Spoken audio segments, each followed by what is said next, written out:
When Jasmine Crockett challenged Kash Patel, any pretense of politeness disappeared. She sharply questioned his qualifications and then pressed him on his record point by point, refusing to let vague answers slide.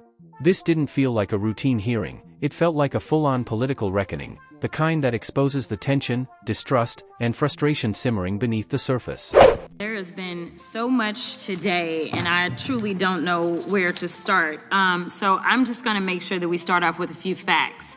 So a couple of facts that we need to make clear for everyone is that, number one, Director Christopher Wray, when he was appointed to be the head of the FBI, was appointed by Donald Trump. Now, I will agree that I definitely take issue with a number of decisions that Donald Trump makes, especially when it comes to the people that he decides to appoint to very important positions, including this one, because I did have to make sure that I wasn't going crazy.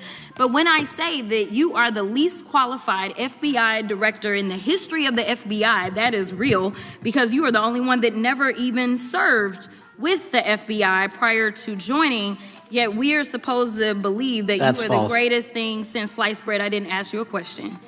Now, what I want to go through is to talk about why you are a failure and why, honestly, we just need to tell you bye-bye. I know that you got a little upset and you put on your show for your boss because it seems like you're trying to save your job when it came to talking to Senator Booker yesterday.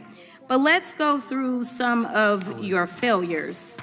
So before you were even confirmed, and I think one of my colleague from Georgia, pointed out that you are already targeting career officials so that you could direct illegal firings. Mind you, these cases that you were so upset about, which are the ones tied to Trump, the cases came through his handpicked FBI director.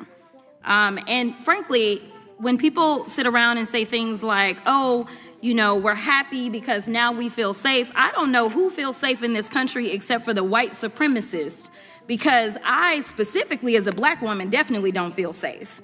And frankly, my colleagues have been real nice to you today, and I applaud them, but I don't have the same demeanor because I know that multiple colleagues on this side of the aisle have faced death threats. In fact, somebody tried to kill one of my colleagues. And frankly, I don't know if this FBI or under your leadership, if those people would have been caught. I don't have any confidence in you. And if we start talking about the reasons that I lack confidence, we could start with you not just wanting to acknowledge some simple facts. Simple facts like the vast majority of the threats are coming from right-wing extremism. And I know my colleagues have tried to stress this, but I decided that I would maybe do it in a different way. Number one, I have a couple of UCs. Kim Buck, one of multiple Republicans receiving death threats for voting against Jim Jordan as House Speaker. Without objection. Another one, Republican lawmaker says she received death threats after voting against Jim Jordan in Speaker's race. Without objection. In addition, there was another one from another colleague who now is leaving Congress because they said that they were calling his wife anonymously and threatening her life to the extent that she ended up sleeping with a firearm. Without objection. Okay, so here's the deal. How are we supposed to have confidence when you're sitting up here telling the Senate yesterday that it will take you 14 years before you can get the FBI fully staffed to do their jobs? You're also now redirecting resources so that they can go and play ICE agents on the streets. You're getting rid of your most qualified people. And even when it came down to somebody that you consider to be a friend, you were posted up having some fancy dinner to the extent that you posted not only once erroneously, you posted twice erroneously as it relates to catching somebody. And then you want to go and say, let me take a victory lap. Because honestly, if it wasn't for parents deciding that they were going to turn in their child, it seems like y'all wouldn't have got there, even though he literally confessed online. So I'm confused about what it is that the FBI is doing except for trying to put on a show for the apprentice or whatever you want to call him. The day after all of this took place, there was domestic terrorism that was taking place at HBCUs. They were targeted.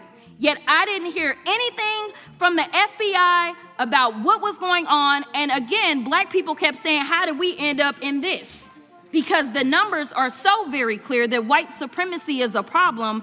And honestly, I've not heard anything out of you today that makes me believe that you're gonna do anything about the white supremacy problem. The one that is leading to children being killed, children being shot, as well as members of their community as they're worshiping in their churches. The time of the gentleladies. What stands out in this exchange between Representative Jasmine Crockett and Kash Patel is how sharply it illustrates the tension many Americans feel about the state of our justice institutions.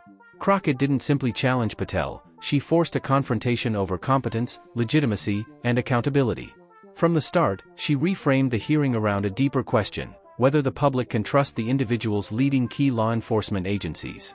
In her view, Patel lacked the experience, background, and institutional grounding traditionally associated with FBI leadership, and his defensive responses only reinforced her concerns. But the heart of Crockett's critique wasn't just about qualifications, it was about consequences. She anchored her argument in real fears and real threats faced by public officials, communities of color, students, and everyday Americans, arguing that the nation cannot afford leaders who appear hesitant to confront rising extremist violence.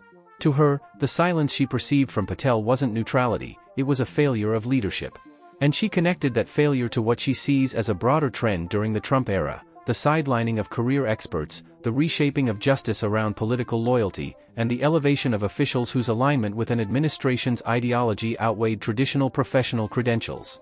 Her message was clear: the stakes are not theoretical, institutions survive only when the people entrusted to run them are both prepared and willing to meet the moment. Crockett reminded viewers that when institutions designed to protect the public are weakened, it is often the most vulnerable who feel the impact first. That's why she highlighted examples such as threats against public officials, heightened security concerns at schools, and incidents targeting historically black colleges, not as isolated events, but as signs of broader challenges posed by extremism and a leadership perceived as reluctant to confront it.